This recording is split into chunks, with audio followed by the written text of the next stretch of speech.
नमस्कार बालमित्रांनो, कसे आहात? मजेत ना? चला, आज आपण आपला पुढील भाग पाहणार आहोत. पाठ 19वा, माझी शाळा. आपला पहिलाच तास आज परिसर अभ्यास आहे. पाठीमागच्या वेळेस आपण माझे कुटुंब माझे घर याबद्दल माहिती पाहिली होती. आज आपल्याला पाहिजे माहिती माझी शाळा. आपल्याला माहिती आहे आपल्या शाळेचं नाव कैलासवासी सौ शकुंतलाबाई आनंदराव शितोळे आहे की नाही? तर आपल्याला या शाळेविषयी थोडक्यात माहिती पाहिजे. शाळेत आपण काय काय शिकतो, शाळेमध्ये आल्यानंतर आपल्यामध्ये कोणकोणते गुण कौशल्य आपण आत्मसात करतो किंवा आपल्यामध्ये विकसित होतात हे आपल्याला आज पाहायचं आहे. शिक्षणाचं महत्त्व पाहायचं आहे. शिक्षणासाठी मोठं कार्य केलेल्या व्यक्तींची नावंही आपल्याला आपल्याला पाहिजे आहे. तर ह्या सगळ्या गोष्टींचा अभ्यास आपल्याला या पाठामध्ये करायचा आहे. पाहूया आपण धडा 19वा, माझी शाळा. सुरेखा आणि मीही रोजच्यापेक्षा लवकर उठले. आईवडिलांची मदत न घेता पटापट आवरू लागले. लगेच शाळेत जाण्याची गडबड करू लागली. आईने विचारले, काय गं सुरेखा, आज काय एवढी घाई? सुरेखा म्हणाली, आज माझ्या जीवन शिक्षण प्राथमिक शाळेचा वाढदिवस आहे. आज आम्हाला खाऊ देणार आहे. आम्ही कालच आमचा वर्ग स्वच्छ केला आहे. वर्गाच्या स्वच्छतेची आणि सजावटीची स्पर्धा आहे. माझी शाळा मला खूप आवडते. प्रत्येकालाच प्रत्येकाची शाळा आवडते. आता या शाळेचं नाव जे आलेलं आहे जीवन शिक्षण प्राथमिक शाळा. आता आमच्या काळामध्ये म्हणजे पूर्वीच्या काळी आपल्या ज्या जिल्हा परिषदेच्या शाळा होत्या, झेडपीच्या शाळा आपण म्हणतो, तर या शाळेला जीवन शिक्षण मंदिर असं नाव होतं, कारण मी त्या शाळेत शिकलो. नंतर जीवन शिक्षण मंदिर हे नाव बदलून जिल्हा परिषद शाळा असं त्या शाळेचं नामकरण करण्यात आलं. तर या शाळेमध्ये मिहीर आणि सुरेखा जाणार आहेत. काय आहे तर शाळेचा वाढदिवस आहे. वाढदिवस म्हणजे माहिती आहे का तुम्हाला? काय रे? जन्मदिवस, स्थापना दिवस आहे की नाही? आपण आपल्या शाळेचा वाढदिवससुद्धा साजरा करतो. आता नेमकं सुट्टीमध्ये आल्या कारणाने म्हणजे सुट्टीमध्ये येत असल्याकारणे तुम्ही काही त्या कार्यक्रमाला फारसे उपस्थित राहत नाही. आता या वाढदिवसानिमित्त त्यांनी काय केलेलं होतं? शाळेत एक स्पर्धा आयोजित केली होती. कोणती? वर्ग सजावटीची. कुणाचा वर्ग छान सजवणार आहे. मग त्यांनी स्वच्छता केली होती आणि त्या स्पर्धेसाठी ते जाणार होते. बाबा म्हणाले, मिहीर, आमच्या वेळी नव्हतं वो असं काही. मिहीर म्हणाला, अहो बाबा, माझ्या वाढदिवसासारखा शाळेचाही वाढदिवस. माझी शाळा खेळात वेगवेगळ्या स्पर्धांमध्ये सर्वप्रथम असते. आमच्या शाळेत वक्तृत्व स्पर्धा होतात, खेळाच्या स्पर्धा होतात. बाबा, प्रकल्प पूर्ण करणे, सहलीला जाणे, स्नेहसंमेलनात भाग घेणे या गोष्टी मी आवडीने करतो. आता आमच्या काळामध्ये खरं म्हणजे वाढदिवस शाळेचाच काय, तुमच्या आईवडिलांनी किंवा आजी आजोबांना जर तुम्ही विचारलं तर त्यांचेसुद्धा वाढदिवस आता तुमचे करतायत म्हणून ते करतायत. नाही तर आमच्या लहानपणी आमचे वाढदिवस नव्हते, काय नव्हते. मग मिहीर काय म्हणतोय, आमच्यासारखाच शाळेचासुद्धा वाढदिवस आहे. का? तर शाळेमध्ये वेगवेगळ्या स्पर्धा घेतल्या जातात. त्यांची शाळा प्रथम क्रमांक मिळवते, स्पर्धेमध्ये भाग घेते, आहे की नाही? आता खाली पुढं प्रश्न आहे पहा, सांगा पाहू.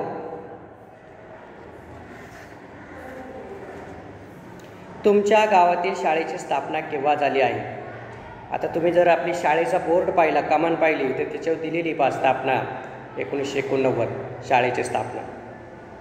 तुम्ही शाळेत आल्यानंतर पहा बोर्डवर खाली स्थापना असं लिहिलेलं आहे पहा, ठीक आहे नाही? तुम्ही तुमच्या शाळेचा स्थापना दिवस कसा साजरा करता?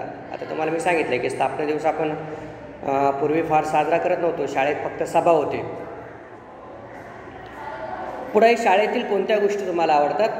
वेगवेगळ्या स्पर्धा होतात, त्या स्पर्धेमध्ये आपण भाग घेतो आणि त्या स्पर्धा आपल्याला निश्चित आवडतात.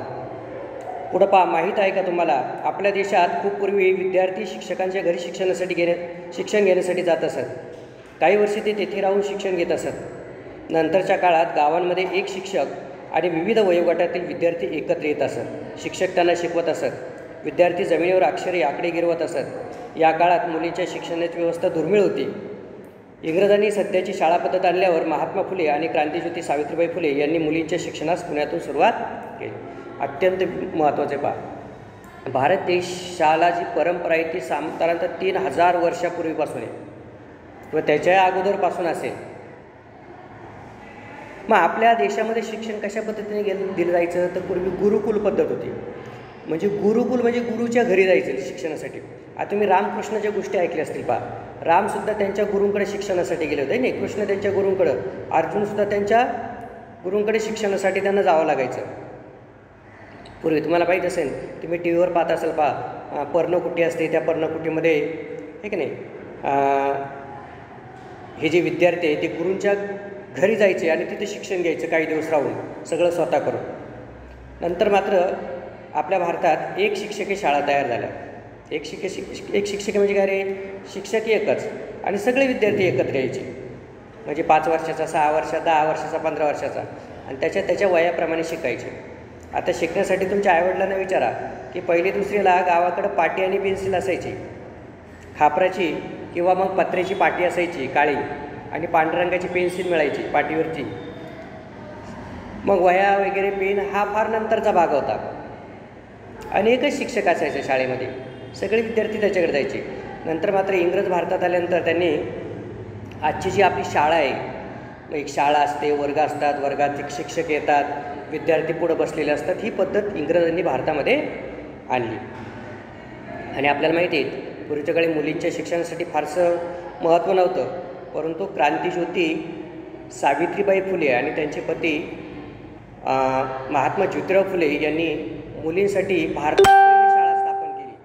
आणि विशेष म्हणजे ती शाळा आपल्या पुण्यामध्ये भिडेवाडा, इथं पुण्यामध्ये भिडेवाडा आहे, त्या वाड्यामध्ये पहिली मुलींची शाळा त्यांनी स्थापन केली. शाळेतील बदल पुढचा भाग जो आहे तो, पूर्वी गावागावांमध्ये शाळा भरायच्या. एखाद्या मोठ्या झाडाखाली किंवा सावली देणाऱ्या जागी विद्यार्थी जमायचे. एकच शिक्षक वेगवेगळ्या वयोगटातील विद्यार्थ्यांना शिकवायचे. यात पाढे, बेरीज, वजाबाकी, अक्षर ओळख, हिशोब यांचा समावेश असायचा. इंग्रज भारतात आल्यावर त्यांनी आजची शाळा पद्धत सुरू केली. प्रगती करायची असेल तर शिक्षणाला पर्याय नाही हे आपल्याकडे लोकांच्या लक्षात आले. लोक स्वतःहून पुढाकार घेऊन मुलांना शाळेत पाठवू लागले. यातूनच आजच्या शाळा तयार झाल्या. अरे तुम्हाला सांगितलं मी की पूर्वीच्या तुमच्या आईवडिलांना विचारा, गावागावात शाळा भरायच्या, वाड्या वस्त्यावर एक शिक्षक यायचे. मग वडाच्या झाडाखाली वगैरे कुठंतरी मोठं झाड पाहायचं, गार सावलीतलं, त्या झाडाखाली शाळा भरायची. मग एकच शिक्षक तुम्हाला आता सांगितलं की मी वेगवेगळ्या गटातील मुलांना शिकवायचे. परंतु इंग्रज भारतात आल्यानंतर मात्र अशा प्रकारची आजची शाळा पद्धत सुरू झालेली आहे. आणि सगळ्यांना शिक्षणाचं महत्त्व त्या काळामध्ये कळालं, कारण इंग्रजांनी सगळ्या जगावर राज्य केलं. त्याचं कारण आहे की त्यांच्या देशामध्ये शिक्षणाचा वेगाने प्रसार झाला, शिक्षण वेगाने पसरलं, सगळ्यांनी शिक्षण घेतलं, साक्षर झाले, लोकांनी ज्ञान मिळवलं, आणि म्हणून ते जगावर राज्य करू शकले. म्हणून शिक्षणाचं महत्त्व आपल्या लोकांना कळालं आहे की नाही. मग आपले लोकसुद्धा आपल्या मुलांना शाळेत पाठवायला लागले. पुढचा भाग आहे पहा, करून पहा. शाळा आणि शिक्षण याविषयी महान कार्य केलेल्या व्यक्तींची माहिती शिक्षक आणि पालक यांच्याकडून मिळवा. आता खाली पुढं काही शिक्षण तज्ज्ञ दिलेले पहा की ज्यांनी शिक्षणासाठी फार मोठं काम केलं. याची माहिती तुमच्या शिक्षकांकडून किंवा पालकांकडून मिळवा. आता मी अगदी थोडक्यात त्यांची माहिती सांगणार आहे.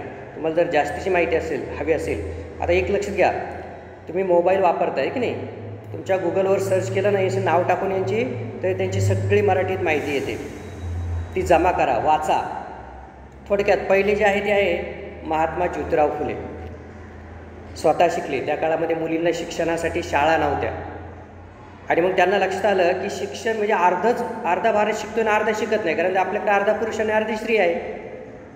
मग जर सगळे शिकले नाही तर देशाची प्रगती होणार नाही. मग सगळ्यात महत्त्वाचं आहे शिक्षण. पण मुलींना त्या काळामध्ये शिकवायला पाठवत नसत. मग त्यांनी काय केलं, लोकांना आजूबाजूला गोळा केलं, म्हणजे तुमच्या मुलींना माझ्याकडे शिकायला पाठवा. पण पूर्वीच्या काळी पुरुषांकडे मुलींना शिकवायला कोणी पाठवायला तयार होईना, आणि महिला शिक्षक तर नव्हत्या. मग त्यांनी काय केलं, स्वतः प्रथमतः त्यांची पत्नी पुढे दिले पहा, सावित्रीबाई फुले यांना शिकवलं. शिकवून त्यांना शिक्षक केलं. त्यांनी शिक्षक केलं म्हणजे त्या काळामध्ये काही अशी पदवी वगैरे नव्हती, पण त्यांनी सावित्रीबाई फुलेने शिकवलं. आणि सावित्रीबाई फुले या भारतातल्या पहिल्या स्त्री शिक्षिका. आणि मग त्यांच्याकडे मुली शिक्षणाला यायला लागल्या. हळूहळू मुली वाढत गेल्या. मग मुलींची शाळा सुरू केली पुण्यामध्ये, आणि अशा प्रकारे मुलींना शिक्षणाची दारं खुली झाली. म्हणून आपण आता नेहमी ऐकतो पहा, मुलींना म्हणतात सावित्रीच्या लेकी. सावित्रीचे लेकी का म्हणतात, तर त्यांच्यामुळंच भारतामध्ये मुलींच्या शिक्षणाचा पाया रचला गेला. त्याच्यानंतरचे आहे महाराज सयाजीराव गायकवाड.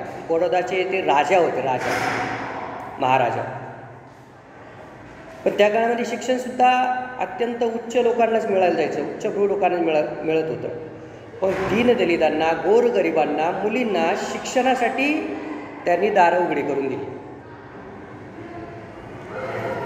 आणि तुम्हाला आश्चर्य वाटेल पहा, त्यांनी ही गरिबांची मुलं शिकावीत, अगदी फार परदेशात जावी शिकण्यासाठी, कारण त्या काळामध्ये एवढा पैसा तर शक्यच नव्हता गरिबांकडं.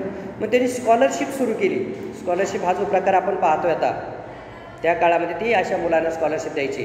आणि तुम्हाला विशेष पहा, खालच्या बाजूला इथं डॉक्टर बाबासाहेब आंबेडकर हे पहा, हे सुद्धा बडोद्याचे राजे जे होते सयाजीराव गायकवाड यांची शिक्षणाची शैक्षणिक शिष्यवृत्ती स्कॉलरशिप घेऊन परदेशात शिक्षण त्यांनी पूर्ण केलं होतं पहा, असे हे सयाजीराव गायकवाड. त्याच्यानंतर आहे पण राजश्री शाहू महाराज, आपल्या कोल्हापूरचे आहे की नाही, आपल्याला माहिती आहे. शाहू महाराज दलितांना, गोरगरिबांना शिक्षणाची दारं खुली व्हावी म्हणून त्यांनी स्वतः मोठ्या प्रमाणावर सरकारी शाळा तयार केल्या.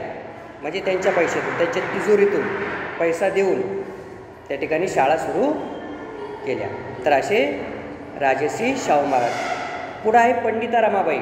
यांनीसुद्धा मुलींसाठी, विधवा ज्या आहेत त्यांच्यासाठी आश्रम सुरू केले, त्यांच्यासाठी शिक्षणासाठी शाळा सुरू केल्या, पंडिता रमाबाई. त्यानंतर आहे केशव कर्वे. आपल्या पुण्यामधलेचे विशेष म्हणजे बरेचसे शिक्षणतज्ज्ञ हे पुण्यातले. पुण्याला देशाच्या शिक्षणाचं माहेरघर म्हणतात. माहेरघर म्हणजे जिथून शिक्षणाची उत्पत्ती झाली किंवा शिक्षणाचा प्रसार झाला. कारण या पुण्यामध्येच सगळे शिक्षणतज्ज्ञ, देशातील शिक्षणतज्ज्ञ तयार झाले बहुतेक. महात्मा ज्योतिराव फुले पुण्यातले होते, सावित्रीबाई फुले पुण्यातल्या होत्या. आता हे बडोदा संस्थांचे होते, पण राजश्री छत्रपती शाहू महाराज हे आपल्या जवळच होते पुण्यातले. महर्षी धोंडो केशव कर्वे. आपल्याकडे कर्वेनगर आहे पहा, तुमच्या आईवडिलांना माहिती असेल कर्वेनगर. पुण्याच्या पश्चिमेला कर्वेनगर आहे. त्या ठिकाणी स्त्री शिक्षण संस्था सुरू केली महर्षी धोंडो केशव कर्वेने. महिलांसाठी, मुलींसाठी शिक्षण संस्था, स्त्री शिक्षण संस्था कर्वेनगरला आहे पहा, स्त्री शिक्षण संस्था. त्याच्यानंतर डॉक्टर बाबासाहेब आंबेडकर यांचं तुम्हाला माहीत असेल, यांचं तर दलितांसाठी प्रचंड मोठे शैक्षणिक आणि सामाजिक कार्य आहे. शिक्षणासाठी त्यांनी मोठ्या प्रमाणावर काम केलेलं आहे पहा. त्यानंतर आहेत कर्मवीर भाऊराव पाटील. तुम्ही रयत शिक्षण संस्था हे नाव ऐकलं असेल, रयत शिक्षण संस्था. तुमच्या आईवडील किंवा आजूबाजूच्या कुणालाही विचारलं तर आपल्या भारतामध्ये या शिक्षण संस्थेच्या सगळ्यात जास्त शाळा आहेत. महाराष्ट्रात सगळ्यात जास्त आहे. अगदी वेगवेगळ्या राज्यांमध्ये सुद्धा आहेत, पण महाराष्ट्रामध्ये प्रत्येक गावात जरी गेलं ना, प्रत्येक गावात तरी तुम्हाला रयत शिक्षण संस्थेची शाळा सापडते. प्रत्येक गावागावात त्यांनी शाळा नेल्या. असे कर्मवीर भाऊराव पाटील, त्यांना अण्णा म्हणायचे, कर्मवीर अण्णा. त्याच्यानंतर आहे डॉक्टर पंजाबराव देशमुख. कोकणामध्ये त्यांनी शिक्षणाचा प्रसार केला होता. डॉक्टर पंजाबराव देशमुख विद्यापीठ, कोकण कृषी विद्यापीठाला नाव आहे पहा, डॉक्टर पंजाबराव देशमुख विद्यापीठ. लक्षात आलं, ते यांनी कोकणामध्ये कार्य केलेलं आहे. हे वेगवेगळे लोक की ज्यांनी शिक्षणासाठी मोठ्या प्रमाणावर काम केलं आहे. त्याच्यानंतरचा जो भाग आहे तो पाहूया आपण. माहीत आहे का तुम्हाला, सावित्रीबाई फुलेंच्या शाळेतील मुलींची वार्षिक परीक्षा झाली तेव्हा ती बघायला उत्सुकतेने अनेक लोक जमले होते. पहिल्या क्रमांकाच्या मुलीला बक्षीस दिले जात असता ती म्हणाली, मला बक्षिसे नकोत, मला शाळेसाठी ग्रंथालय हवे. ही मुलगी रात्री उशिरापर्यंत घरी अभ्यास करायची. ज्योतिराव सावित्रीबाईंनी शाळेतील मुलामुलींना शेती व तंत्रशिक्षण देण्याची व्यवस्था केली होती. लक्षात घ्या, सावित्रीबाई फुले ज्या शाळेमध्ये शिकवायच्या, शाळा म्हणजे त्यांची शाळा काय आपल्यासारखी शाळा नव्हती, पण ज्यावेळेस त्यांची मुलींची पहिली वार्षिक परीक्षा झाली त्यावेळेस सगळे लोक बघायला आले होते. मुलींची शाळा, मुलींचं शिक्षण, त्यांनी केलेली प्रगती. आणि पहिल्या मुलीला ज्यावेळेस बक्षीस दिलं जातं त्यावेळेस ती काय म्हणाली, मला हे बक्षीस पैसे नको, तर काय हवं आहे मला, ग्रंथालय, पुस्तकं. कारण माझ्यासाठी पुस्तकं हा सगळ्यात मोठा ठेवा आहे. लक्षात आलं.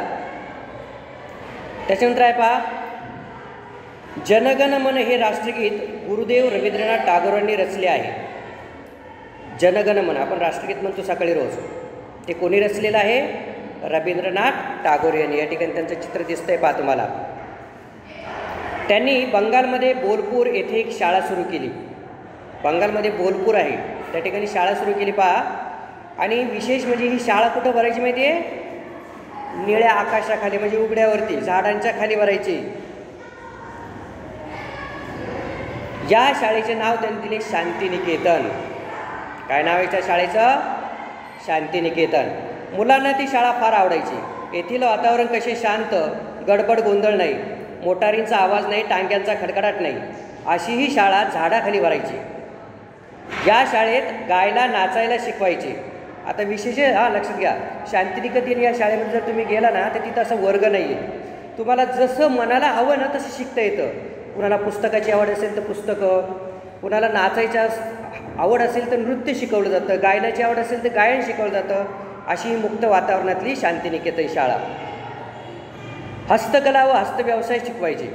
हस्तकला म्हणजे हाताने बनवायच्या वस्तू, वेगवेगळ्या वस्तू. मुले स्वतःची नाटके बसवायची, स्वतःच गाणी गायची, नाचायची, त्याबरोबर नवनवे विषयही शिकायचे. या शाळेत बाहेरच्या देशातूनही मुले शिकायला यायची. टागोरांना 1913मध्ये नोबेल पारितोषिक मिळाले. या पारितोषिकाची रक्कम त्यांनी आपल्या शाळेला दिली. आता लक्ष द्या पहा, या ठिकाणी एक 2च मिनटात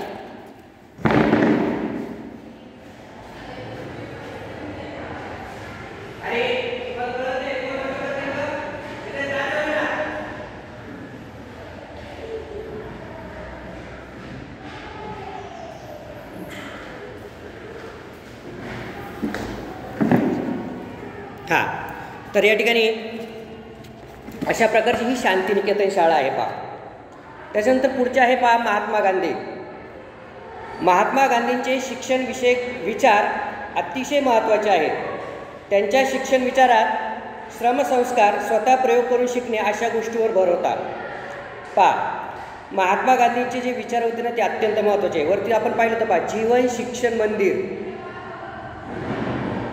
हे विचारसुद्धा महात्मा गांधींचे होते. जीवन शिक्षण मंदिर म्हणजे ज्या मंदिरामध्ये जीवन जगण्यासाठीचं शिक्षण दिलं जायचं, जीवन कसं जगायचं यासाठी लोक तयार केले जाते, नुसतं लिहायला वाचायला नाही. म्हणून त्या शाळेला पूर्वी म्हणायचे जीवन शिक्षण मंदिर. लक्षात आलं सगळ्यांच्या. त्यानंतर आहे पहा, मौलाना आझाद यांचा जन्मदिवस आपल्याकडं शिक्षण दिन म्हणून, शिक्षण दिन आपण 5 सप्टेंबर शिक्षक दिन आहे, पण त्यांचा जो आहे दिवस तो शिक्षण दिन म्हणून साजरा करतो. वाचन किंवा पुस्तक वाचन लेखन, आपण पुस्तक वाचतो पहा त्या दिवशी, वाचन दिवस म्हणून सुद्धा साजरा करतात. मौलाना आझाद हे स्वतंत्र भारताचे पहिले शिक्षण मंत्री पहा. त्यांनी विद्यापीठ शिक्षण आयोग व माध्यमिक शिक्षण आयोग यांची नियुक्ती केली. विद्यापीठ अनुदान आयोगाच्या स्थापनेतही त्यांची महत्त्वाची भूमिका होती. विज्ञान आणि तंत्रज्ञान यांचा समावेश अभ्यासक्रमात झाला पाहिजे असे त्यांचे ठाम मत होते. 11 नोव्हेंबर हा त्यांचा जन्मदिवस देशभर राष्ट्रीय शिक्षण दिन म्हणून साजरा केला जातो. तर हे जे विद्यापीठ आहे मोठ्याल्या मुलांची शाळा, तर हे त्यांची देण आहे किंवा त्यांची देणगी आहे. तसे मौलाना अब्दुल कलाम आझाद यांना मौलाना आझाद असंही म्हणायचं आहे. तर अशा प्रकारे हा भाग आहे. ज्याच्या खाली पहा, सांगा पाहू. शाळेच्या मैदानावर कोणते खेळ खेळले जातात आपल्याला माहिती आहे. कबड्डी, खो खो, लंगडी आहे की नाही, क्रिकेट, सगळ्या प्रकारचे खेळ आपण खेळतो. शाळेची स्वच्छता कशी ठेवली जाते, आपल्याकडे डस्टबिन असते, त्याच्यामध्ये आपण रोज सकाळी वर्ग स्वच्छ केले जातात. आपल्याकडे जर शाळेत तयार होणारा कचरा आपण अशा डस्टबिनमध्ये नेऊन टाकतो. त्यात तुम्ही कोणती मदत करता, आता ते प्रत्येकाने ठरवायचे की तुम्ही शाळेची स्वच्छता करण्यासाठी कोणती मदत करू शकता आणि काय करता तुम्ही नेमकं. का आपण शाळा अस्वच्छ करण्याचंच काम करतो, शाळेतील कोणकोणत्या उपक्रमात तुम्ही भाग घेता? आता शाळेत वेगवेगळे उपक्रम असतात, आहे की नाही? वेगवेगळ्या स्पर्धा असतात, कार्यक्रम असतात, सजावट असते, स्वच्छता असते, या सगळ्यामध्ये आपण भाग घेतो. शाळेत तुम्ही कशी येता? तर शाळेत काही पायी येतात, काही आईवडील सोडवतात, काही ना काही रिक्षाने येतात, काही बसने येतात. शाळेत आपण नवीन नवीन गोष्टी शिकतो, कविता आणि गाणी म्हणतो, चित्रे काढतो. शाळेत आपल्याला खेळायलाही आवडते. खो खो, कबड्डी, लेझीम यासारखे खेळ शाळेत खेळायला मिळतात. आपण शाळेत नियमितपणे जायला हवे. शाळेत वेळेवर जाण्यामुळे आपल्याला वक्तशीरपणाची सवय लागते. तर अशा प्रकारचे हा जो आहे अर्धा भाग, त्याच्यातला उरला जो अर्धा भाग आहे तो नंतर आपण पाहणार आहोत. आता यामध्ये जर कुणाला काही अडचण असेल तर तुम्ही मला विचारू शकता. पाठाचं नीट वाचन करायचं आहे आणि तो समजून घ्यायचा आहे. लक्षात आलं सगळ्यांच्या? ठीक आहे, चला थांबूया आपण मग.